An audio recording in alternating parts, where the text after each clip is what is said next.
adenomyosis? Well, adenomyosis is a very common benign disease of uterus.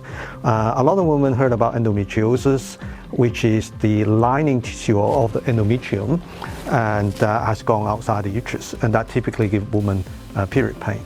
But adenomyosis is the same endometrial tissue that has gone inside the uterine muscle wall. And so you can imagine that the glands normally thicken up towards the second half of the cycle. And if the glands are trapped within the muscle, and they get premenstrual bloating and sometimes pain. And at period time, they bleed into this confined space, and typically a woman will get quite severe period pain.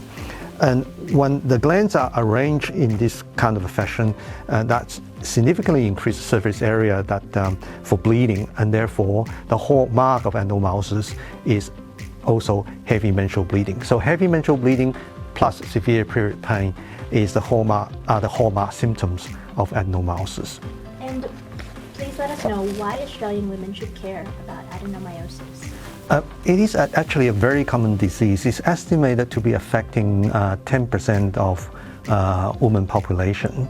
And we know that endometriosis is a very common disease. Study has shown that endometriosis and adenomyosis coexist in almost 80 to 90% of cases. And it is important to make the correct diagnosis of the adenomyosis. Otherwise, many women can be suffering in silence, having severe, heavy and painful period, not knowing what's wrong with them. And the worst is that if a focal adenomyosis is mistaken as fibroid, and that mislead the surgeon to go in and operate and try to remove the fibroid. As we know, adenomyosis, unlike fibroid, is very difficult to remove, so you end up with a very difficult surgery. And also,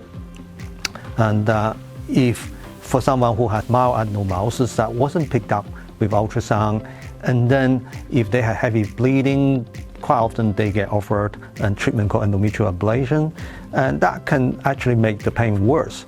So it is important we make the correct diagnosis. And some women may have issue with fertility.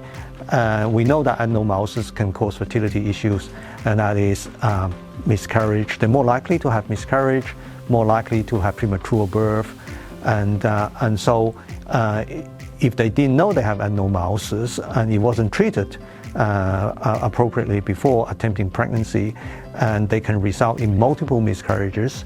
And if they weren't warned about having adenomyosis, they might be going through a lot of IVF cycles, and that was not successful. So, and therefore it is important that we are aware of this and make the early diagnosis and make sure that we get the correct diagnosis before embarking on treatment.